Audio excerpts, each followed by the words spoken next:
I'm better than okay. I'm the happiest that I've ever been. I'm happy, and you have to be thankful. Nobody prepares you. But even down. Yeah, sorry, but even you have to be thankful. But I'm trying to also enjoy these big wins right now.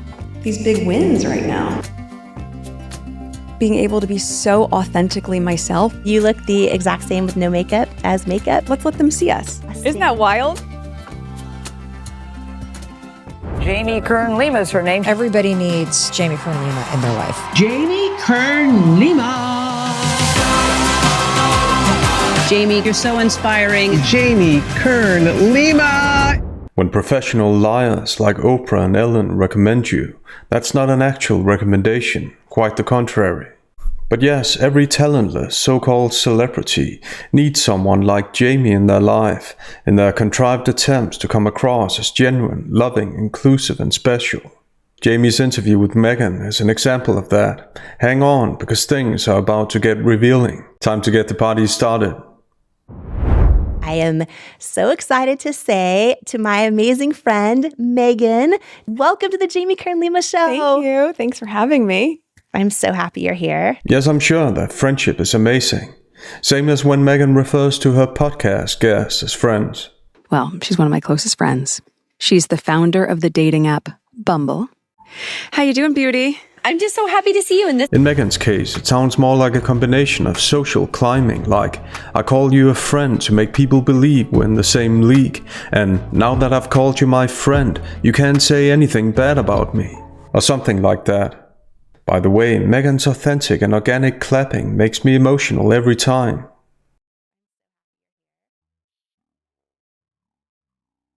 And so you start with that immediate trust, but I guess the difference is for us, it's just become so lasting. Yeah. So lasting. And so just multi-layered. And I think, oh, yeah. Yes, because that's what real friends do when they meet.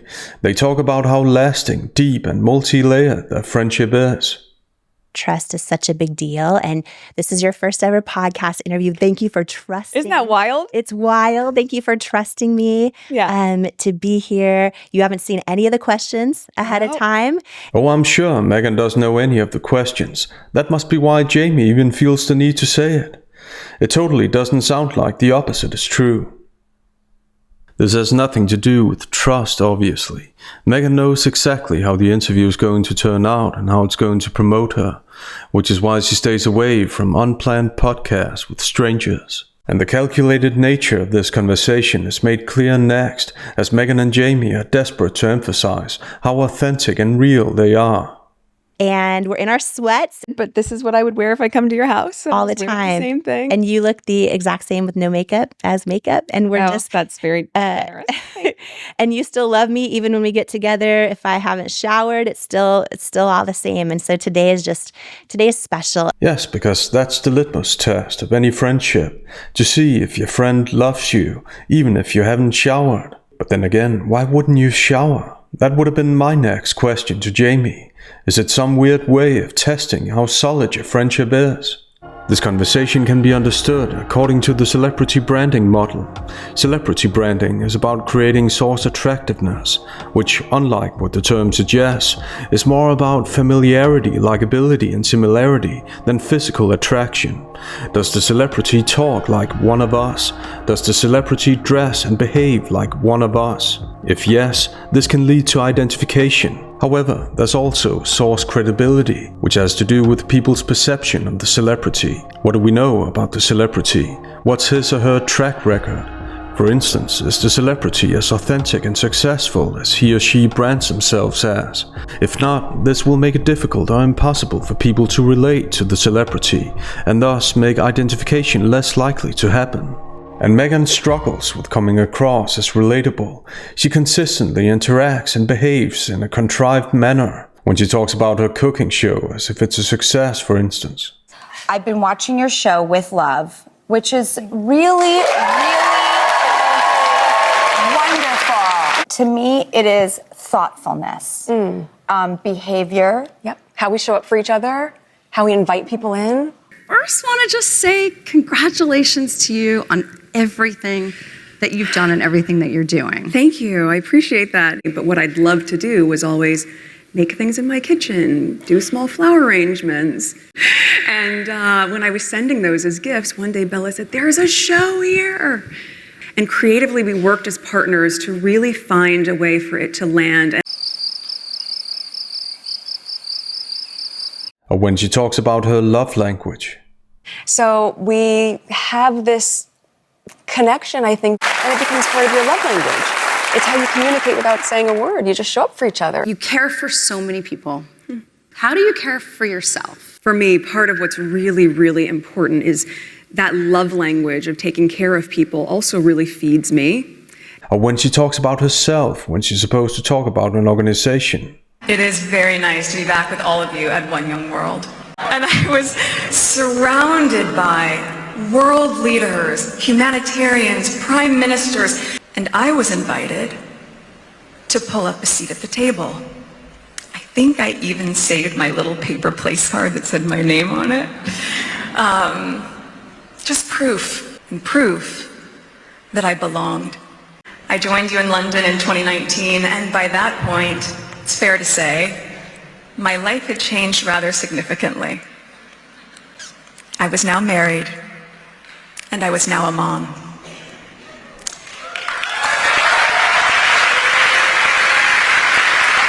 Meghan's constant self-aggrandizement and facade damage her source attractiveness and credibility. Next, it's time for a touching exchange. So my very first question, because I think in friendship it's so important, Meghan, how are you? And are you okay? That's so kind. I am. I'm better than okay. How are you? I know you always make it about me. Today, which by the way, I just have to say, you are the most generous friend. You show up for your friends. How we show up for each other. I just get to talk about you, which I'm excited about. But how are you doing? There's so much going on. I know you always make it about me. Today. That sounded so natural and spontaneous. Now I'm totally convinced that Meghan didn't know any of the questions beforehand. And yes, as we all know, Meghan would never make interviews and speeches about her. Nice realistic branding there. A nice authentic reaction on Meghan's part. I just get to talk about you, which I'm excited about. Yes, it's so hard to believe that this interview is going to be about her. She's never tried that before. It's as if Jamie and Jessica, the CEO of Time, have coordinated their flattery. You show up for your friends. You care for so many people. Everything that you do comes with caring for the people that are on your show and around you. Or maybe they've been directed by the same person. By the way, when asking someone how they are is treated as a revolutionary question, it's a telltale sign that the conversation isn't going to be deep, or meaningful, or reliable. I just have to say, you are the most generous friend. This totally doesn't sound like a deliberate attempt to brand Meghan as relatable. No, this is something anybody would say, naturally and spontaneously. The next excerpt reaches new lows in the realm of false self-branding. Hang on. I'm good. There's, it's a lot of pinch me moments right now. And at the same time, I think because I'm so busy with so many different things, and for each of those projects, as you mentioned, the show or the podcast or the brand, the business, the most important thing that I work on every day, my practice is trying to really integrate it, to integrate the joy, to integrate, like we say, like, you have to be thankful. Like, yes, you're thankful. Yeah, I'm thankful, but I have to go to this next meeting. It's like, no, can you just take a minute to really like signal and cue that, oh, happy, thank you, more please. This feels really good. This is what I worked so hard for. So that's my practice of being still in the midst of how busy it is. But I'm happy. And the kids are healthy and H is great. And so, that's the stuff that fills my cup. But I'm trying to also enjoy these big wins right now. Yes. Enjoy them. If you have any idea what these big wins could be, let us know in the comments. And that's the point. This conversation is about facades, not reality, because in reality, Meghan's new podcast has been severely criticized. Her old podcast was cancelled after the first season. Her animated series, Pearl, was cancelled. Her book got negative reviews, to put it mildly. And her cooking show is at 3.2 on IMDb, which is lower than the ratings for this movie. Come on. Come on. You proved to me you can do this alone. Come on. Come on, put it up. Stop it, Sam. You did hard time. Point Vasquez. Jenny's dead. Point Vasquez.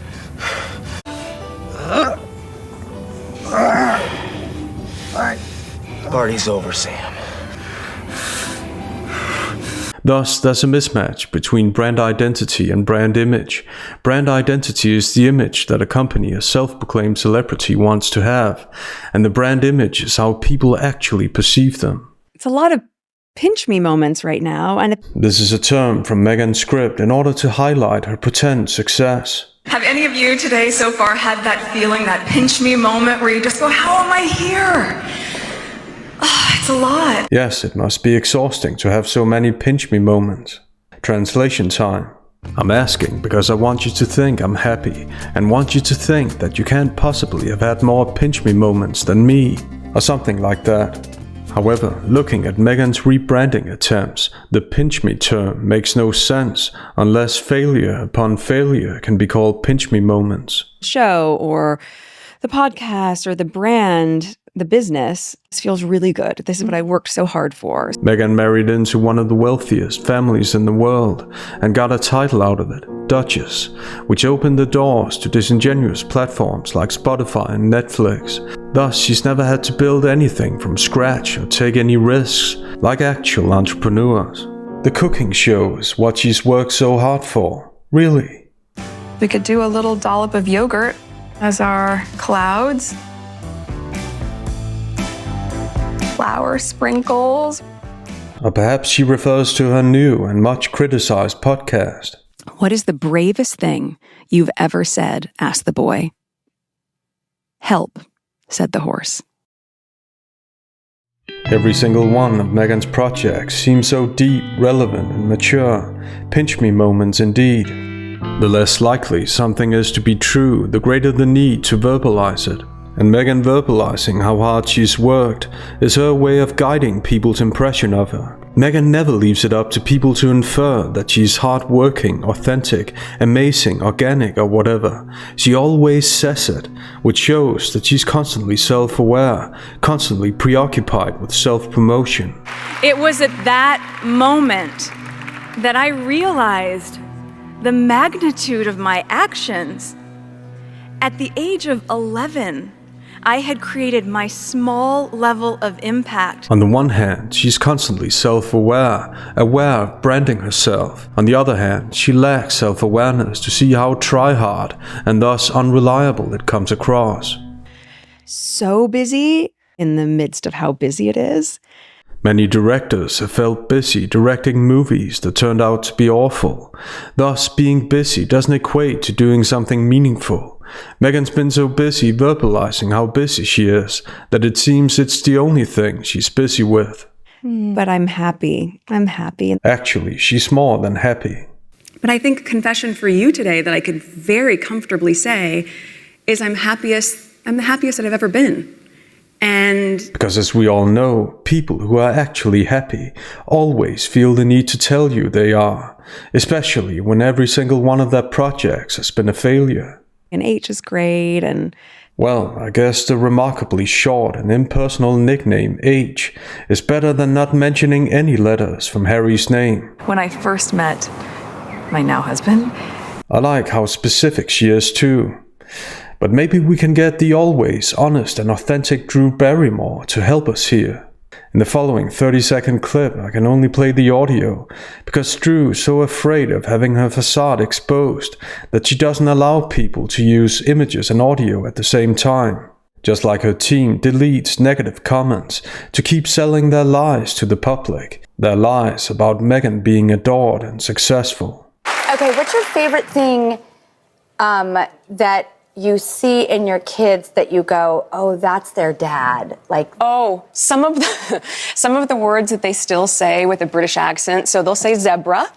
And what else do they say? They have these little moments where it comes out, because they have very American accents, but they say words that are just like him. And I think it's adorable. Zebra's a good one. Zebra, I love it. Okay. This would have been the perfect opportunity for Meghan to mention some of H's personality traits that she considers to be positive. Instead, she gives one of the most distancing accounts imaginable: pronunciation. Everything from Harry's nickname, that couldn't be any shorter, to Meghan's talk about pronunciation totally gives me the impression that they're close and that everything's great. And H is great, and you have to be thankful. I don't know about you, but Meghan's never given me any reason to doubt her thankfulness.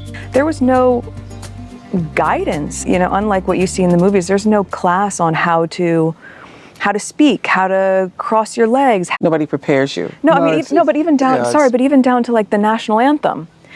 No one thought to say, "Oh, you're American. You're not going to know that." That's me late at night Googling, what's the national, I've got to learn this. I don't want to embarrass them. I need to learn these 30 hymns for church. In case the audience still has any doubt that Meghan and Jamie are great friends, Jamie doesn't mind repeating it constantly. You and I are great friends. And also, for any interview I ever do, I prep like crazy. And one of my favorite parts was just reading so many letters and posts and messages of little girls who are like, oh, wow, like either whether it's they're talking about your humble beginnings or talking about their dreams, and like through you and through everything you've done, they believe it's possible. I love that. Whether it's to be, have a very different life than the one they were raised in, or to launch a business. How do you feel about that? Yet, even though Jamie preps like crazy, as if anyone could have doubts about that, she doesn't read the many letters, posts, and messages out loud. It's funny how these many letters, posts, and messages sound exactly like wishful thinking, the kind that's so contrived and unrealistic that it sounds like it's part of Meghan's agenda with this conversation, even though she didn't know any of the questions beforehand, of course. I'm just wondering, in her exhausting and groundbreaking research, did Jamie happen to come across any negative comments? It's funny how she doesn't mention those when they make up about, 95% of everything that's related to Meghan. Jamie wouldn't dream of being selective when it comes to the information she gives to her audience, would she? Since Jamie is so fond of comments, you could start by reading the more than 17,000 negative comments to her podcast. That would be prepping like crazy. I prep like crazy. Oh, wow. Like either whether it's they're talking about your humble beginnings or... Yes, because humble beginnings totally sounds like something children would write. And that's the point. What's better than praising yourself to make it sound like other people praise you? That seems to be Meghan and Jamie's tactic here. And like through you and through everything you've done, they believe it's possible. What specifically has made so many people believe? The authentic and organic smiling in the low-rated cooking show.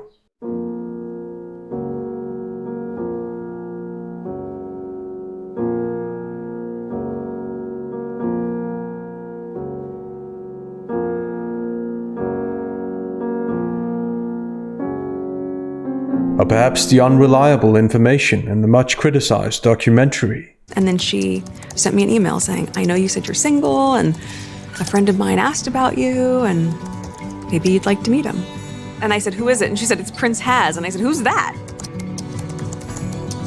No, wait, it's probably the authentic and organic way that Meghan and Harry got to know each other. So no, I'd never watched Suits. I'd never heard of Meghan before, and I think for both of us, though, it was really refreshing because, given that I didn't know a lot about him, everything that I've learned about him, I learned through him. So for both of us, it was just a really authentic and organic way to get to know each other. I love that. Whether it's to be, have a very different life than the one they were raised in, or to launch a business. Jamie can barely come up with examples, and the examples she gives are the most generic examples possible, adding to the disingenuous nature of this podcast. How do you feel about that? I take it really seriously. Yeah. I think I always check in with my 11-year-old self. Yeah. And how important it is to have people that you look up to and role models. Why that age? It couldn't be because that's the beginning of Meghan's script to another pivotal moment in her life, could it? Don't worry, I won't play the whole thing. When I was just 11 years old, a pivotal moment, this commercial, women all over America, are fighting greasy pots and pans. I remember feeling shocked and angry. Finally, I wrote to the soap manufacturer, Procter & Gamble, changed the commercial to people all over America. Imagine answering a question about how you feel about people adoring you, when every single one of your projects has been more severely criticized than The Room and Samurai Cop. Jamie's loaded questions exposed the deception. And it always stayed with me where I go, "Hi, what's your name? Good to meet you. I'm Meghan." You always do that. I see you do that all the time. Yes, because I know how much it means. I check in with my young girl self because I want to know how I would want to feel in that moment. Yeah. I want to know who I would want to look up to in that moment. Yeah, it's a big privilege. It's a big privilege. It comes with a lot of responsibility. And I want everyone to feel like they matter. Yeah. It seems Meghan has no problem talking about herself. Imagine my surprise. I know you always make it about me. Today, I just get to talk about you, which I'm excited about. What she neglects to mention is that she wants everyone to feel like they matter, as long as it's positive attention, as long as they say something she approves of. If not, well... I think as we look at what's happening in social media, and at a certain point, they have got to put the do's behind the says and really make some changes on a systemic level. Because if you're reading something terrible about a woman, why are you sharing it with your friends? People who are busy branding themselves as inclusive are the most likely to be exclusive. Meghan's so caught up in branding herself as relatable, so concerned with her source attractiveness, that she forgets reality, her source credibility, the facts that she's made exclusive statements, and statements that have exposed her sense of entitlement, not to mention exposed her need to promote what a forgiving person she is, at the expense of the person she's supposedly forgiven. A few days before the wedding, she was upset about something pertaining to, yes, the issue was correct, about flower girl dresses. And it made me cry. And it really hurt my feelings. Okay. And I've forgiven her, right? However, she's not forgiving, as she keeps finding ways of making Catherine look bad. And I thought in the context of everything else that was going on in those days leading to the wedding, that it didn't make sense to not be just doing what everyone else was doing, which was trying to be supportive, knowing what was going on with my dad and whatnot. Yeah, it's a big privilege. It's a big privilege. It comes with a lot of responsibility. A privilege that came with marrying Prince Harry, as opposed to building something from scratch, or creating content that doesn't consist of self-serving attempts at rebranding herself, but is actually meaningful. The next part of this monologue, conversation, is one of the most unbearable I've ever analyzed. Brace yourself. I have friends that love everything. I have one of my friends who's the strongest Catholic I know, also sees every psychic, every meeting. Like, she's like, God made them too. We're going to cover our bases and all the things. Well, that's funny because most people one or the other. Right. Yeah. Right. And I'm so open. Like, I've had so many different people on the show. Yes, this is the exact kind of show that would promote psychic mediums. Fraudulent people recognize each other and stick together. Who died right in front of someone? Okay. And who's this? My dad. Here you go. So your dad died right in front of you, is that correct? Yeah. Was he a sports fanatic? He likes sports, but Because he's more interested in Michael right now. He goes, Teresa, this is so cool. I go, I know, isn't this amazing? We high five. There you go, Dad. That's what I'm talking about. Isn't it amazing? Does he have anything to say to me? I know, apparently not. Psychic mediums are part of the entertainment industry that feeds off of selling lies and false images to far too trusting people. Far too trusting is a euphemism for what these people actually are. Talk shows and celebrity podcasts like Jamie's are a way for so-called celebrities to keep reality from ruining their self-branding. These shows are one of the last remnants of the old world, where celebrities and hosts get to brand themselves and each other any way they want, without being challenged or contradicted. These shows are designed to play on the audience's emotions and block critical thinking, or just thinking. For more about psychic mediums, check this playlist. And I'm so open, like Jamie says that like it's a good thing per se. However, what matters is what you're open to, and if you can defend your beliefs and positions rationally. Same as when people say they're inclusive and tolerant, or the horrible cliche I'm an empath. They're all self-conscious terms, because what matters is what you're inclusive and tolerant of. Empathy isn't always a good thing, and being understanding isn't necessarily a positive quality. Superficial people stop at the labels they give themselves, inclusive, understanding, empathetic, etc., and don't care about the facts that these labels are context-specific. For instance, that being inclusive isn't the best thing in all areas of life. They don't care because all they care about is how other people perceive them. They don't care because they're strangers to truth. If you think this part of Jamie's self-promotion is bad, wait till you see the next. I feel like why I'm so grateful this show is connecting with so many people is because it's just everyone needs connection. They want to feel connected and they want to feel seen, to use the words you just used, and they want to feel like less alone and more enough. And I asked Oprah this when she was on the show, why did you say yes? And she just paused and she said, I felt it was divinely ordered. And I was like, so I want to ask you this question because your trust is such a sacred thing. Anybody's trust is a sacred thing. So why did you say yes to doing this show? There's nothing like singing your own praises. Not only is Jamie singing her own praises by mentioning Oprah and Oprah's deceptive statements about the podcast, Jamie's also framed the question in such a way that anything less than considering her pointless podcast to be divinely ordered is dispreferred. What we're lucky enough to witness here is what it looks like when a person's self-perception doesn't match reality. Jamie's self-perception as opposed to how people actually perceive her. By the way, what she says about connecting with people is almost identical to one of Meghan's disingenuous monologues. Everyone needs connection. They want to feel connected and they want to feel seen. We've missed human connection. We crave being able to go hi and like, my friend, are you here? Also just people wanting to reconnect with each other and to feel grounded in something that's real. Jamie most certainly doesn't strike me as a parroting flatterer. Your trust is such a sacred thing. Anybody's trust is a sacred thing. So why did you say yes to doing this show? Because it's you. Exactly, because Meghan knows that Jamie won't ask tough questions, because she knows that Jamie's show is all about flattery. So the fact that Meghan said yes to come on is the exact opposite of trusting someone, which explains Jamie's insufferably pious, unreliable way of phrasing it. Next, notice how Meghan tries to wriggle her way out of this question, a question that puts pressure on her to match or outmatch Oprah's reason for coming on, a reason that was an obvious lie to begin with. And she just paused and she said, I felt it was divinely ordered. This is next level unintentional humor. So why did you say yes to doing this show?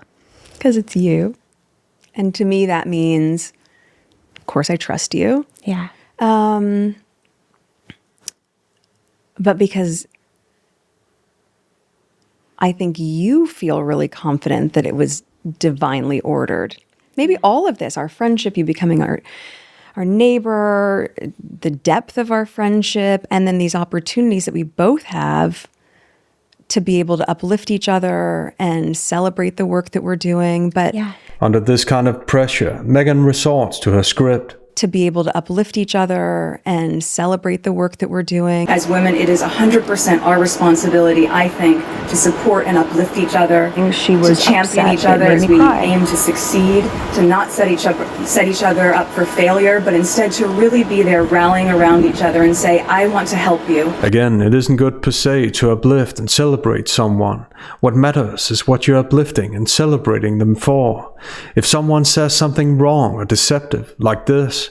We have the CEO of Netflix here. I did binge your show with Love, Meghan.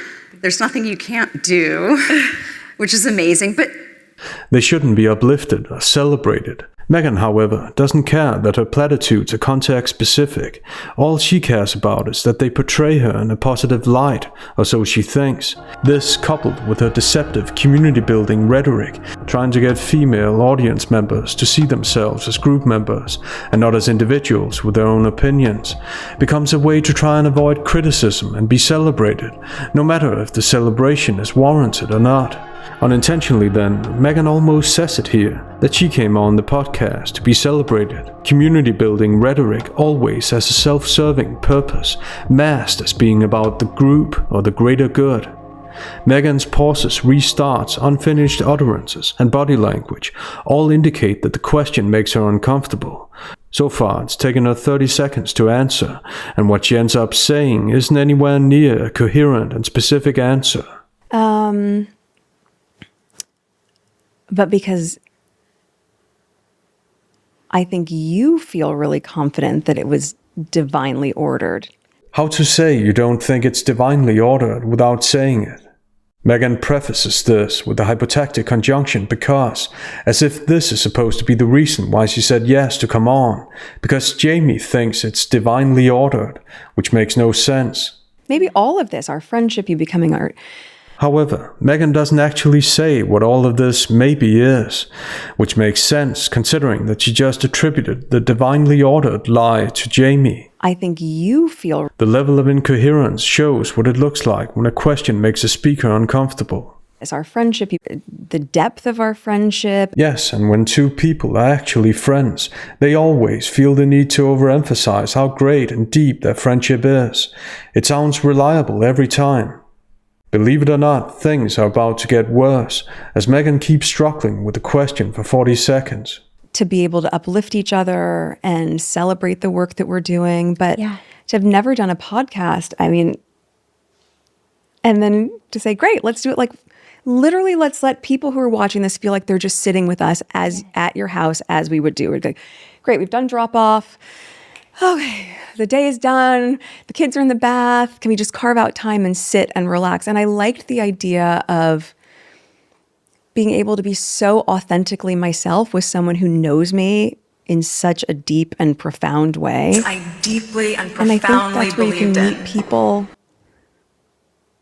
on a really, really pure, connected level. When you were saying, like, do you want to just do like cozies and no makeup? I like the idea of like, okay, great. Let's let them see us. See our friendship, see us, see what it's really like. Our friendship has been such a journey. That's not an answer. That's merely a repetition of what you said in the beginning. But this is what I would wear if I come to your house. All the time. Same thing. And you look the exact same with no makeup as makeup. However, it says a lot about Meghan's very deliberate agenda with coming on, to enhance her source attractiveness by making it look like she's one of us. She actually reveals her agenda, literally. Literally, let's let people who are watching this feel like they're just sitting with us as at your house as we would do. We'd be like,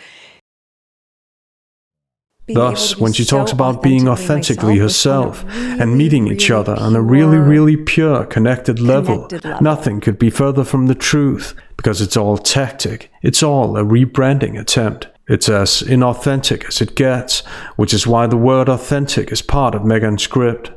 It's about being authentic. It was just a really authentic and organic way to get to know each other. The less authentic a person is, the more they have to say they are.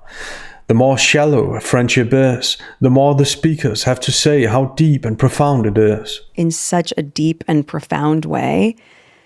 And the more deceptive a person's statements are, the more they stall, and the more their statements end up sounding contrived.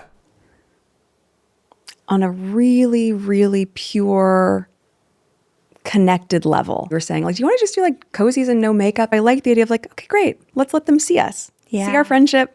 See us, see what it's really like. But that's the thing. People don't see what it's really like.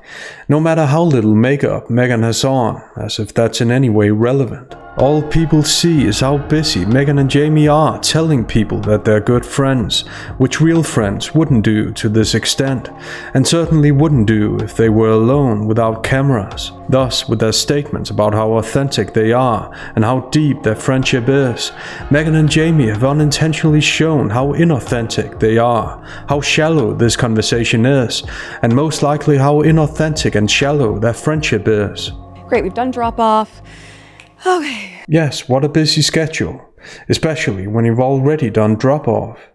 But nice branding there to try to make ordinary people relate, because as we all know, doing cooking shows that obviously don't require even the slightest hint of talent or motivation is so exhausting. We all have to work. We all have a lot of stuff to do, but when you can take a minute to just... Saturday morning. Yeah.